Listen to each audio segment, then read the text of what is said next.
Yep, I'm recording. I just Oh, can't live stream it to Facebook. okay, no problem. All right, so we're already recording. We're going to go ahead and get started. Welcome, everybody. This is the last She Is Me session for the current series that we're doing, but it's definitely not going to be the last time that we have opportunities for all of you to connect with women in technology, ask questions, learn about tech careers, because that is exactly the purpose of what we do here at Hype. So if this is your first time on one of our calls, I'm Christina Smith Newton. I'm the founder and CEO of Hype, and I'm just going to do a short introduction into who we are and like the purpose of our programs before introducing our guest speaker for today. So, Hype works to help Black and Brown girls gain the skills, confidence, and the community that they need to support their pursuit of a career in computer science. Our mission is really to empower young girls and young girls of color by connecting them with resources and individuals that will help them to develop their desire to pursue computer science as well as their skills. We want to be a network of talent, and we want to plug the leaky tech pipeline that currently exists. If you look at some of these statistics, we see that over half of our high schools do not offer computer science, and the majority of them are in rural and low-income communities. AP Computer Science has the worst female participation rate of all AP exams, and only 4% of AP computer science takers are Black females. And this last statistic shows why we really want to support leadership and empowerment. And it's because Black women make up only 2% of computing degree earners, and they leave their technology careers at 3 times the rate of their male counterparts.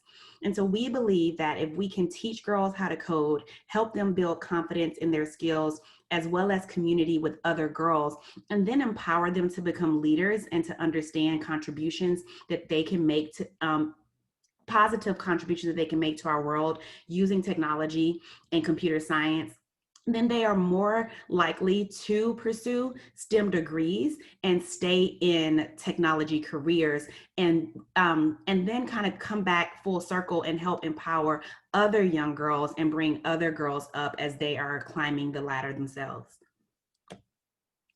And so one of the ways that we do this is our after school program called the Hype Project. The Hype Project allows girls to join a community of supportive peers as well as role models where they learn computer science skills and they grow as a leader, demonstrating their ability to make meaningful contributions to the world through technology. Studies show that most of our teenage girls really want to seek careers that allows them to impact their world. They really want to become leaders. They really want to help and do community service.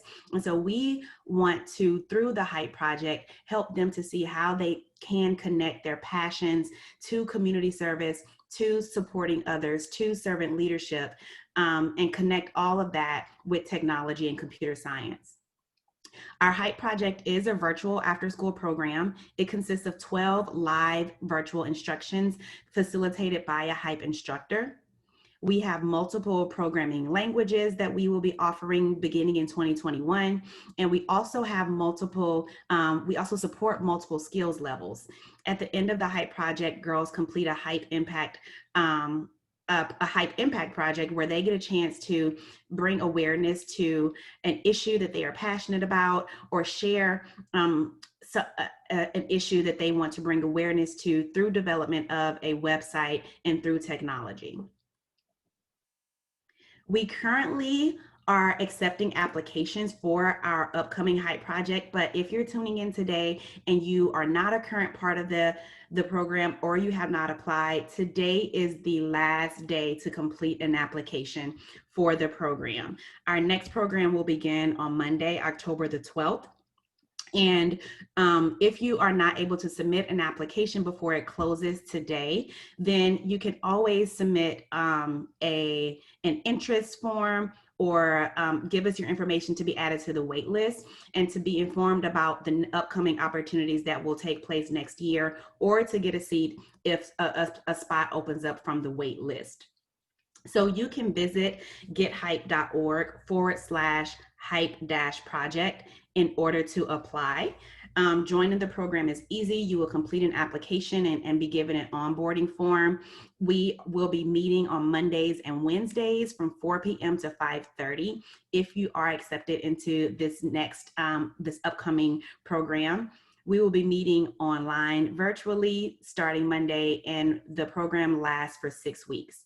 And if you are here, I encourage you to stay on until the end of today's session, because we do have an announcement about how we will be celebrating all of the graduates from this fall's Hype Project cohorts.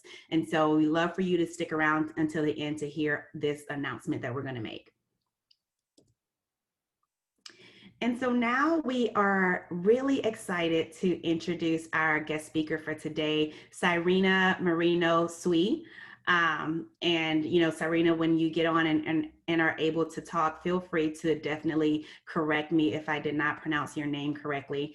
But we're really excited to have Sairina here, who will be sharing about her career journey, and more specifically, the importance of mentorship and why that is important as you all are pursuing or thinking about what you want to do for college and pursuing your own careers. Sairina joins us from Oakland, California, and her story is interesting, but it's not unique in that she did not start her post-high school education in technology. She actually went to college at NYU for anthropology and was pre-med. And we find a lot of women, again, do go into like the art or the medicine fields because it is the more of like an obvious way for them to help other people and make an impact in their communities.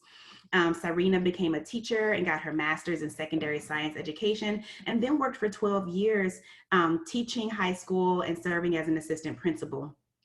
However, she realized something that we are hoping that you discover now, and it's that the impact that she wanted to make in this world couldn't be confined to just a school building, and teaching wasn't the only way for her to make that type of an impact. And so she left, she joined a coding boot camp, learned how to code, and now is working as a full stack engineer. And so we're really excited to have Sairina join us today. I'm going to stop sharing my screen and give Sairina the floor. Awesome. Thank you, Christina. Hello, ladies. I'm very excited to be here and truly honored that you asked me to speak because like Christina said, I don't come from that traditional technology background, but I feel like that's kind of interesting and cool. And hopefully you don't have to take the circuitous route that I took to get into tech, and that you guys will have a chance to just jump right on in after doing hype.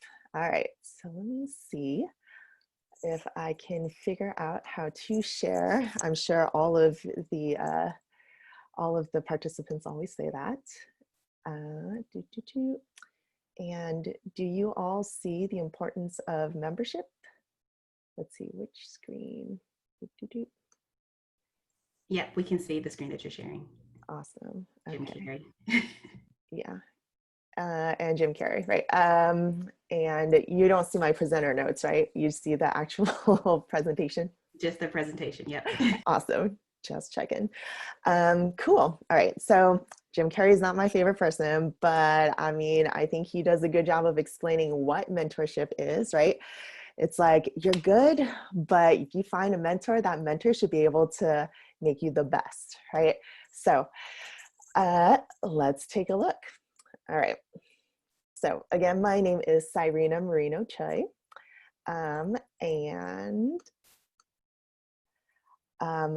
so here's what I'm planning to talk about, but I really want to tailor this to what you all want to talk about when it comes to mentorship. So this is kind of a loose-ish agenda, and if you have any questions at any time, you can type them into the chat. I don't think I can see the chat while I'm presenting, but Christina or Jessica, if you can just let me know if there are questions that pop up, just It's all Absolutely. good. All right. So basically, what I want to talk about is, first of all, who am I?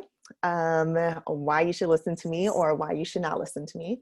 But after that, it's really about what is a mentor? Why should you get one? Can I just get a sense of how many of you know what a mentor is? Like if you already have your video on, can you just raise your hand if you know what a mentor is or have a mentor? Okay, I see like 1, 2, 3-ish, 4. Okay, all right, cool, cool. All right, so that kind of just gives me a sense as to like how quickly I should go over that stuff. All right, and most importantly, how do you find a mentor? And then I just want to open it up for you all to ask me any questions if anything comes to mind. All right, so let's go ahead and have some fun. All right, so like Christina said, I'm a full stack engineer. I'm from Oakland and I'm actually in Oakland right now. It's 12 o'clock, so the sun is shining. Actually, it's a cloudy day. But I was a high school teacher and an assistant principal for 12 years, right? I ended up teaching even though I didn't study education in college because I had to do work study, which is a way for me to like pay off my loans in college. And instead of doing like a job at the library, they said, hey, why don't you tutor? I said, sure. And I figured that was just far more interesting. So when I started tutoring, I tutored at a public school. I did middle school math. And I just started realizing that education was not created fairly. Right? I had a really good education. My parents were able to pay for my education. And so I originally wanted to be a doctor, but then I realized this mattered more to me, right? And after 12 years, I realized that there was just so much more that I could do. I am Asian American, right? And as an Asian American woman, there's a lot of spaces that I have access to that not everyone easily does. And I need to be using that in order to help get others through the door. So exactly what Christina was saying, right? And one of these spaces that I realized is tech. And so I said, you know what?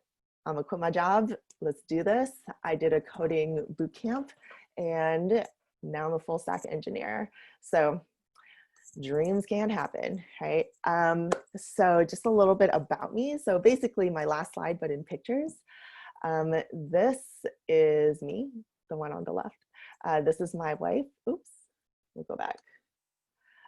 And so I just had a lot of support, right? I have 2 kids. I have a toddler and a little itty bitty one. And I have a bunch of friends that I met from school and just like from my job as an assistant principal. I also have a really awesome little dog. And this picture on the right is kind of what learning equality does, just so you all know. The place that I work at as a full stack engineer, we basically bring the open source stuff, so things like Khan Academy, to places in the world that don't have internet, right? So think about how lucky we are that we can have this conversation right now. There are a bunch of people, even in America right now, who don't have that option and ability. And so learning equality builds the tools in order for the kids in other places and adults in other places to access the same resources that you have. So I was lucky enough to find a job that is really aligned to what I love. So on the way of becoming a full stack engineer, I had a lot of support, right? And in the pictures you saw, I have an amazing wife, and now I have 2 okay-ish kids. They're pretty cute, but they're just okay for now. And I have a fantastic dog. They keep me humble and they keep teaching me every day. I also had support from my friends, right? They kept things fun. They kept things light. I mean, right now you guys are doing school online. That is amazing. I can't even believe how awesome you are for doing that and then doing this program after school. That shows you have so much tenacity, so much persistence, all great things, right? Friends are the family you can choose, so make sure you pick some good friends. And lastly, I also had the support of mentors, and I didn't show any pictures of my mentors. I'm going to go over that in a little bit. But mentors are people who had done what I wanted to do before I did, right? So they already knew the path, and I honestly could just ask them all the questions, right?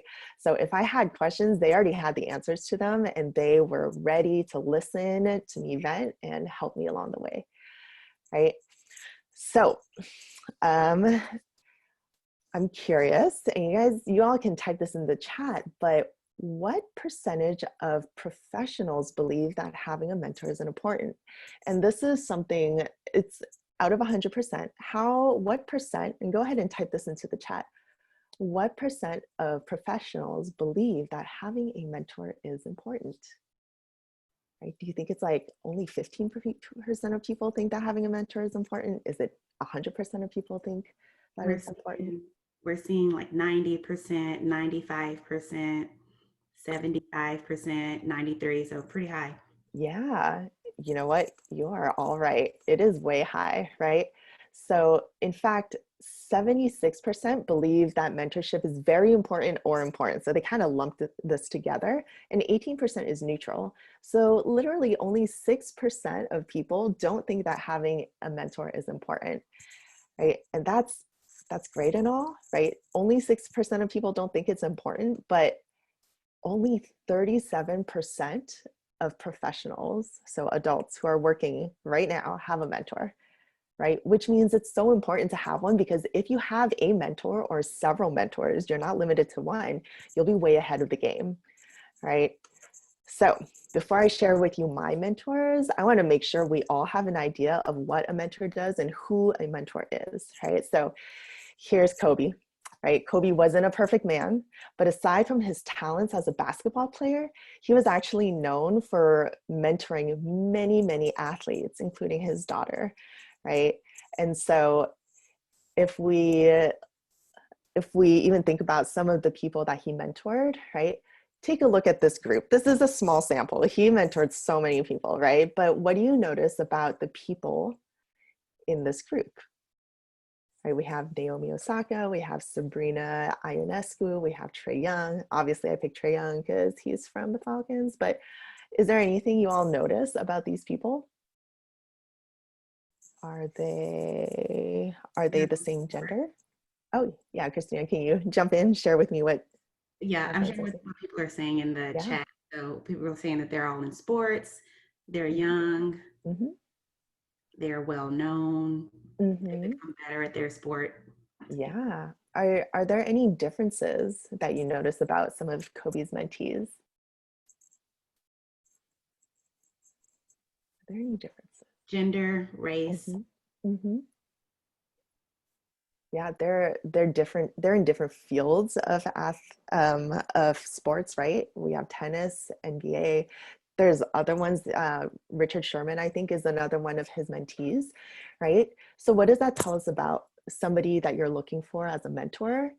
It says that your mentor does not have to be in the same field, right? When you're looking for a mentor, it doesn't have to be somebody who's of the same race, doesn't have to be somebody who's of the same gender. And we can talk about why there's like differences and importances of each, right?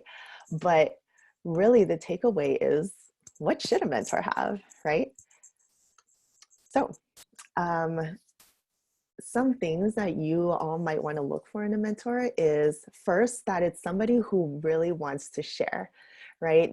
Think about Kobe. He obviously is an amazing athlete and has done a great number of things, but he isn't stingy with his time, right? He went out of his way to be a good mentor. He gives good advice, right? This makes me think about Naomi Osaka when she told him that she wanted to be just like him. I don't know if you've heard what his response was, but his response was, you know what? No, be better. Right? So it's somebody who has real good wisdom, real good advice, and wants to share with you, right? It's somebody who's supportive, right? Who has the time to listen to you and has the time to chat with you, right? You might find somebody who's really at the top of their game, who doesn't have the time or who doesn't really want to listen, and that's not going to be a great mentor for you, right? You want somebody who also has more experience than you, right? Someone who's done it before, can like, you know what it's going to be like, right? So for Kobe, a lot of athletes, when they got injured, Kobe was the one who would reach out to them and would tell them like, hey, you tore your Achilles tendon. Like, it's not the end of the world. Here's what you can expect to happen, right? A mentor has done it before, knows how it's going to go, and is going to make you feel better about it, right? And lastly, you want someone who's just going to keep it real for you. You don't want someone who's going to high five you even when you didn't do your best, right? You want someone who's going to both high five you and then say, you might want to try that again, right? So how are you going to find one? Lots of ways. The one thing I would say you should not do is don't go up to someone and say, hey, will you be my mentor? That's probably, you can do that depending on the person, but likely you're not going to find the best mentor that way, right? People who can be mentors are people you know from extracurricular activities, right? So there's a lot of adults that you have met through hype. Those could potentially could be good mentors or whatever. It can be like from a church group, right? Any interaction you've had with an adult that you trust can turn into a mentor relationship, right? You can have mentorships or mentors who are family, older family friends, right? It can be somebody you know really well, and it's going to be somebody who knows you really well. So that's a positive, right? They've seen you grow. They know how they can help you. It can also be just anyone you trust, right? It could be a teacher, and there's no limit to how many mentors you have, right? Just make sure that they have similar values as you. Right, so here are some of the people, and by no means an exhaustive list of people who have been mentors in my life. So the first one on the left is Justine. When I was little, Justine was my 5th grade teacher. I knew I was different, but I didn't really know how.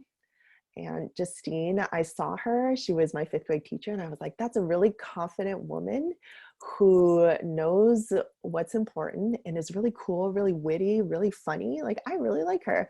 Now, when I was 10, I didn't know I wanted a mentor, but I kept that relationship going. And when I finally did come out, remember, this is like the late 90s and the early 2000s. So coming out wasn't like, it was kind of a bigger deal back then. It's still a big deal now, but for me, I was like, wow, I can reach out to this person, and we have kept in touch since, right? So the next person is Carol. She's my 11th grade English teacher. There was just something about her that I felt like she genuinely cared about who I was as a person. And so I always felt like I could ask her for anything, right? I asked her to do my college recommendation letters. We kept in touch afterwards. And when I have a question about like education, I always send it to her, right? Then there's Alex. She was the principal when I was a teacher in the classroom, and she saw potential in me and made me come out of the classroom. She put me on the path to become an assistant principal, right? So she is somebody who saw something in me and decided, you know what, like, let me bring that out in her. And that's the kind of person you want in a mentor, right? And then there's Sarah, who's like one of my more recent mentors, but she's a software engineer, and she also used to be a teacher. She is the only mentor that has been assigned to me, and I'll talk a little bit more about that if you're interested about it. But when I did my boot camp, they gave us all mentors, and she and I hit it off, and we continued our relationship. Not everybody who had a mentor assigned to them actually continued that relationship, right? So again, mentorship is all about finding a relationship that works, sticking with it, and then just like bouncing questions, right? Sarah had done the exact same path I had done before me. So she was able to answer all the questions that I had. So yeah, I mean, basically, the key takeaway is that, yeah, you know, you can be successful without a mentor. We're not saying you have to have one, right? But the vast majority of us are successful because somebody took the time, right? Alex took the time and energy to educate me on how to get where I am today, right? Sarah took that time. Justine took that time. Carol took that time, right? Countless other people. Kobe took that time, right, to make sure that those athletes who call him their mentor were going to be where they needed to go, right? So you got to be proactive in your relationships. You got to make relationships, right? And that's what finding a mentor is, right? And lastly, right, I know you all know that the vice presidential debates were last night. You all are going to be the ones who change the world, right? Even if you can't vote yet, right? you know, like women have gotten the same thing year after year after year. Kamala Harris, right, makes this face, it becomes a meme, but it's real, right? This is the face that women have when men mansplain or try to present or explain an idea that they've already said or they've heard before. I'm sure you have already seen this, right? So you know what, let those of us who are older help you all navigate the crazy world that's already there, because we've seen it before, we know how to deal with it. Kamala Harris is a great example of someone who's seen it and somebody who knows how to deal with it, right? So at this time, honestly, if there are any questions, like I know I went a little bit fast over my mentors, but I'm curious, like, what do you want to know about me? It can be about my mentorship. It can be about my journey. It can be about my life. It can be about my kids, my dog, even more importantly.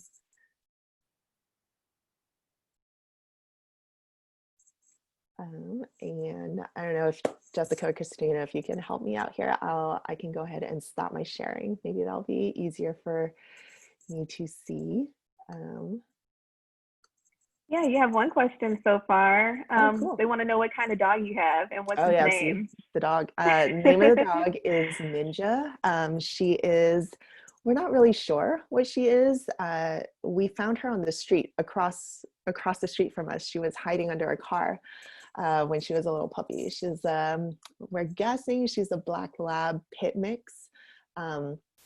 I know, but my wife was, somebody's just said, "Oh, I know." My wife was like, "Oh, there's a dog there. Let's save her." But she was afraid of the dog, so she was like, "When I mean we save her, can you go save her?" So I went and I like lured the dog back in, and she's been with us for like 6-7 years. Yeah, she's a cutie pie, and she's really well behaved. Let's see. Oh, let's see. Any other dog questions? Whoa. You had 10 dogs, dang. I only have the one, so you're gonna have to give me tips on how to hang out with 10 dogs. Yes, I did. We did adopt her officially. Ninja is probably the best behaved member of our family, myself included. Okay, so let's see. There is, what would you tell your younger self? So Destiny asked, what would you tell your younger self? That's a great question. I think there's a lot of things I would tell my younger self. The first thing I think would be understand your identity and who you are really, really well. It's always a journey, right? And some of us have to acknowledge our identities a lot sooner than others. So I can give you a couple examples. Like being gay was a big part of my identity because it was something that I felt really nervous about. And that was something that I really truly understood as an identity marker. But, you know, identity is an intersection of a lot of different things. I'm also a woman, right? I'm also Asian American. And the Asian American part and where we stand as compared with other people of color as the model minority, like there's that whole part of my identity was something that I didn't understand for a really long time. And I think had I understood myself a little bit better, I could have been a better teacher. Because I taught in public schools. I taught in New York City. I taught in Oakland. I also taught in Atlanta for 2 years.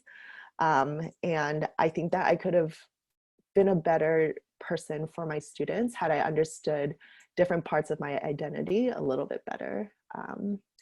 So I think that's probably the biggest thing I would tell myself is like, try to understand your history, your people's history, how your people's history interacts with other people's histories sooner rather than later. And I know that because of the world we live in now, you all have to learn that a little bit sooner than I had to. Let's see, what else? Did Sydney ask, did you not have to get a degree to get into the line of work you are in now? It's a great question. The answer is no, I did not have to have a degree in computer science to get into my line of work now.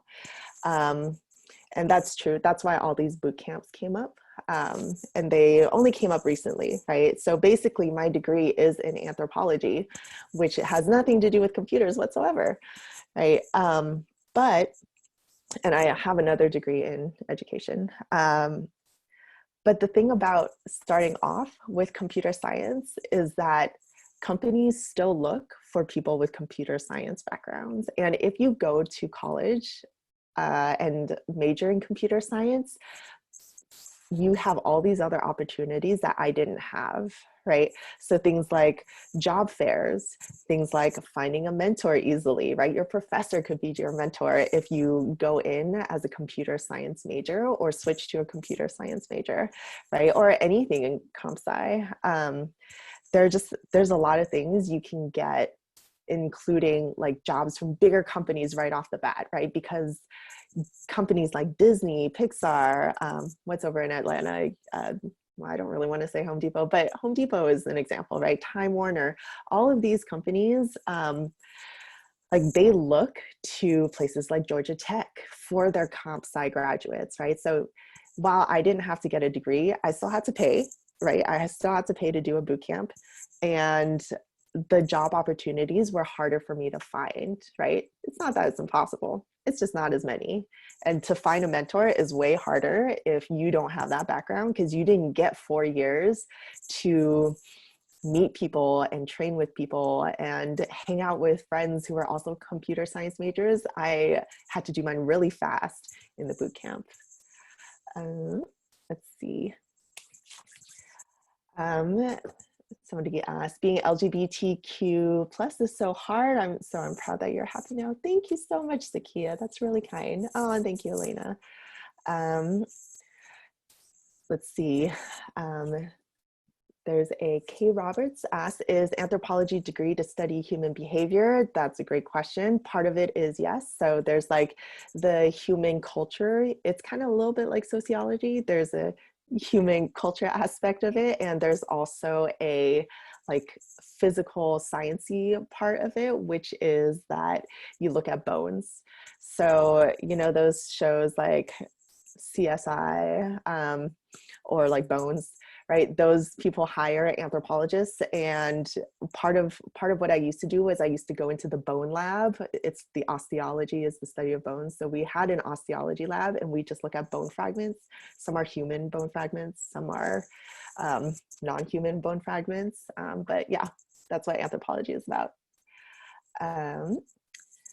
Yes, getting a job is nice because you like money. I like the sound of I like the sound of money too, right? Yes.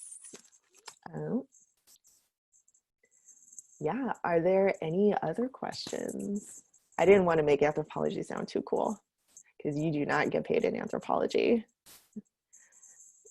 That's for Elena. Does your degree tie, oh, Sierra's asking, or Sierra Nicole's asking, does your degree tie into psychology, which I'm very interested in? Yes, it does, right? We study human cultures. One of the cool things about anthropology is, and one of the things that got me thinking about technology when I was in anthro, was just how cultures change as a result of technology. Right. And so even if you're interested in things like sociology or psychology, you can absolutely major in that and still like think about the role that technology has played in human culture, right? How has technology changed our lives? How has technology changed other cultures, right? How has introducing a tablet, even if it doesn't have internet access, to a student who lives in Namibia, right? How does that change that culture, right? That's all, it's an intersection of technology, anthropology, psychology, sociology. Like all of these things are connected inherently. The money is going to be where technology is, though. I will say that. Did I like college? I did. I really liked college. So like I said, I'm from Oakland, but I went to school in New York, right? Part of that reason was because I knew I was gay, but I hadn't come out to my parents yet. And I really wanted to just like go away if I could and sort of explore that part of myself. And like, you know what, like New York City is a really fun place. Maybe not right now in the middle of a pandemic, but it's a really fun place when you're single and young, got lots of friends, right? So I really loved college, and I know that no matter where you are, the college life is really fun. You just get to be so independent. Lania, sorry if I'm pronouncing your name incorrectly. How stressful is your work, if it is? I would say it's a lot less stressful now than it was when I was an assistant principal or a teacher. Because right now I am working here. Like, this room is my workplace. I work from home. The company that I work for is located in San Diego. So literally I work in this. I work in sweats. I get to come in, I like grab my coffee, set it down on my desk, I say hi to my kids, close the door, and then I just like sit in front of the computer. And it's not that, it's stressful in a different way, right? Because I think when you're working with other people, like in a school, you have to worry about how they're doing. Like if I'm a teacher, I worry about all of my kids. So if I have like 30 kids every class, I'm worrying about like 180 different kids and like how they're doing and all of this stuff. There's like that human aspect. But in my line of work right now, I just have to worry about myself. Like, can I figure out this code? Do I know how to do something? If not, let me just Google it. Let me ask somebody. Let me figure it out, right? It's all about me and how much I can do and how much I can learn. So there's some beauty in that, in like taking a break from dealing with people, right? But you also need to have a lot of people skills, because you need to be able to talk to people and you need to be able to explain the issue in a really clear and concise way, especially when you're just working by yourself in a room. But I can listen to music whenever I want, so that's nice. Let's see. What types of shows do I like to watch? Oh, anime, nice, Raven. Let's see. Right now, because we're in the middle of the pandemic, what was the last show I watched? I'm trying to think. I mean, I do love RuPaul. I know he's from Atlanta, so I do watch RuPaul's Drag Race. I'm rewatching the old seasons because it's on Hulu. But I'm in a kind of dystopian mood right now, so I'm watching Black Mirror, which is kind of hard to watch while we're in a pandemic. But the most recent show that I rewatched was The Legend of Korra, because it's on Netflix and I really like The Last Avatar, so I rewatched the whole series. It was quick and easy. Oh, Elena's got oh yes, I've heard of One Punch Man. I really have to go back into it. It's been a while. Ooh, Zulu Man, I have not seen that one. Wow, we got a lot of, all right, ladies, you know your anime. Okay, I see you. I'm gonna save this chat so I know what shows to watch and what movies I need to put on my queue.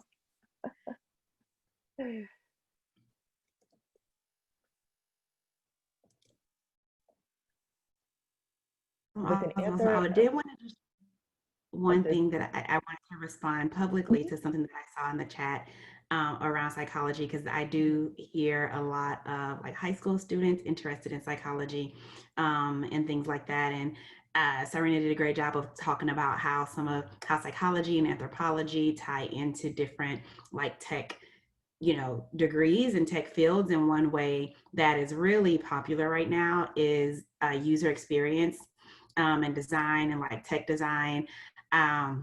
Really understanding the way that people think, the way that we engage with technology, the way like where, when you think about art, where do your eyes automatically go when you open up a screen, and what different colors emote or what colors trigger different emotions and make you feel a certain way depending on how you want your website to look or how you want your app to look and how you want people to engage in it. And so I think that going down a pathway of if you're interested in psychology, so Sierra, I know that you mentioned that, going down a pathway of, understanding user experience, user design, maybe getting doing a double major in psychology or getting a minor in psychology, which will only help you to become more informed about like what it is that you're creating when you use it towards like the tech space. So I did want to share that. Oh yeah, thank you. That's a great way to sum all of that up. I think something to add to that is when I was in the classroom, this is for all of our young ladies, like all of my students wanted to take psychology. It was, and there's something about that, right? I think that goes back to the question about something I wanted to tell my younger self, like, yes, you should absolutely take psychology. There's something about understanding yourself that helps you understand others better, right? And so kind of to what Christina was saying, like that plus technology is like money, right? If you can take what you know about yourself and what you know about others, and you can apply it to design, right? It's huge. Why do you think Facebook basically like redoes their design every couple of weeks? Or why does Instagram change like X, Y, or Z, right? That's all because they want you to keep clicking and keep scrolling. So the more addictive they can make it, the more money they're going to bring in, right? The more users they're going to bring in. And if you know psychology, you're going to be able to help with that user design, right? So thank you, Christina, for bringing that up. No problem. Any, I guess, like final questions before we have to wrap things up? It's been so great having Sairina here and like you all being able to connect with her, but just want to see if we have any final questions. I see. Oh, I see a couple. Yeah. Okay. So let me start with the anthropology degree, do you do autopsies? Yes, you can. So one of my friends, she got her master's in anthropology, and then she works for the New York City Office of Medical Examination. She's a chief medical examiner in New York City. Did I ever consider being a game designer? I did. I actually thought that would be really cool. I just didn't have, so here's the other thing, right? Because I didn't start off in computer science and I started later, right? I'm well into my 30s now, and this is when I moved into tech, right? I already have 2 kids. I actually did my coding boot camp while I was pregnant with my second kid. And so like, in order to do game design, you have to do so much more. And I didn't have the energy anymore, right? And so if you're interested in game design or just any aspect of this, the younger you are to get started, like the easier it's gonna be, right? For me, I have to think about things like, oh, my bills, or like, oh, this kid needs to be fed, this kid needs to be changed, right? There's so many other things I have to think about. If you can focus on it when you're younger, it'll be really much better for you. I'm kind of good at computer tech. Heck yeah, that's great. Was being an Asian American hard back then? Amaya's question. And the answer is, it's a weird answer. It's yes and no, right? So not really, because I'm in the Bay Area and there's a lot of Asian Americans here. So I didn't have to think about my identity. And this is what I kind of was talking about with the being gay and being Asian, right? And being a woman, right? Some of the things I didn't have to think about was being Asian because there were so many of us here. But the more that I understood about the role of like the model minority, and the more I understood about things like microaggressions, I realized that I had seen all of that growing up. I just didn't have a name for it, right? And so kind of like to quickly answer that question, sort of, I think now as an adult and looking back at it, it was a lot harder than it could have been. And I just didn't know. I just thought it was all normal, right? And I think I obviously can't speak for everybody who's Asian American, but I think now it's even harder because we're being used as the wedge between like other BIPOC, right? Or other people of color, other non-white folks. And it's a hard place to be in, but that's why I wanted to go into tech, because I do have the privilege of appearing Asian American, looking Asian American, and looking pretty fly at that, right? I can go into a lot of these spaces and people will have some stereotypes about me that work to my advantage. And if I can use that to bring other people of color in, then that's me using my privilege for something good. Social Dilemma on Netflix. I heard that is good. Yes, I do want to watch that. Yeah. Awesome, awesome. Well, thank you so much, Sairina. And as always, all the ladies who joined, thank you for being so inquisitive and engaging. And I definitely, if you've been to any of my sessions, you know I'm going to ask you to indulge me with one last thing, and that is turning your cameras on so we can get a screenshot and a picture with Sairina. Everyone's saying that you're so cool. So they really appreciated you coming in and talking. So let's get, if you, I want to try to get as many cameras on as possible. There's still quite a few not on. Awesome. Great, great, great. Cool, cool, cool. And then we'll move on to like our big announcement as well. All right, I'm gonna get ready to print my screen. Okay. Or take the screenshot. 1, 2, 3. Okay, awesome. Thank you. Thank you if you were able to turn your camera on so we can get a picture. So one last thing before we close today's She Is Me session. So I mentioned that we do have an announcement that we're going to make. I need to make sure that my sound is going to play. So 1 second. Oh, there it goes. Okay, so I'm going to play a video to tee up the announcement that we're going to make in the next slide.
All right, so last year we had an event called Hype Night. It was the first year that we held this event, and it's really a celebration of all of the young women that we serve, as well as other women and men who are trailblazing the way to support getting more girls of color into technology careers. And so we're really excited to share that we will be hosting Hype Night again this year. It will be virtual, but we're going to make it fun. We're going to make it engaging. We're still going to give our students an opportunity to meet with us ahead of time, get headshots taken. We're going to help you connect with colleges as well as companies. We're going to help you learn about resume writing and interviewing skills and doing everything that we can to support you in your journey through technology. And so if you are a part of the Hype Project now, or if you will be joining the Hype Project, the next session that starts next week, then you will be graduating at Hype Night. So we are going to celebrate you and everything that you've contributed. We're going to allow you to share your experiences and your final projects with our supporters, with your families, with your friends during Hype Night, during this celebration at the end of the year. So go ahead and mark your calendars for December 9th at 6:30 p.m. As we get more of the details finalized, we will definitely share that with you all as well. But you can register now and reserve your virtual seat by visiting bit.ly/hype-night 2020. And so we have this flyer, we'll be sharing it more, we'll be sharing more information, but definitely want you to begin getting excited about the event, excited about the people who you're going to meet and connect with, and excited about us celebrating you during our end of the year celebration. And that is all that we have today. Again, thank you everybody for attending. Please leave us feedback about this session by visiting bit.ly/hypewit. This is a case sensitive link, so you want to make sure that you spell Hype Wit with capital letters.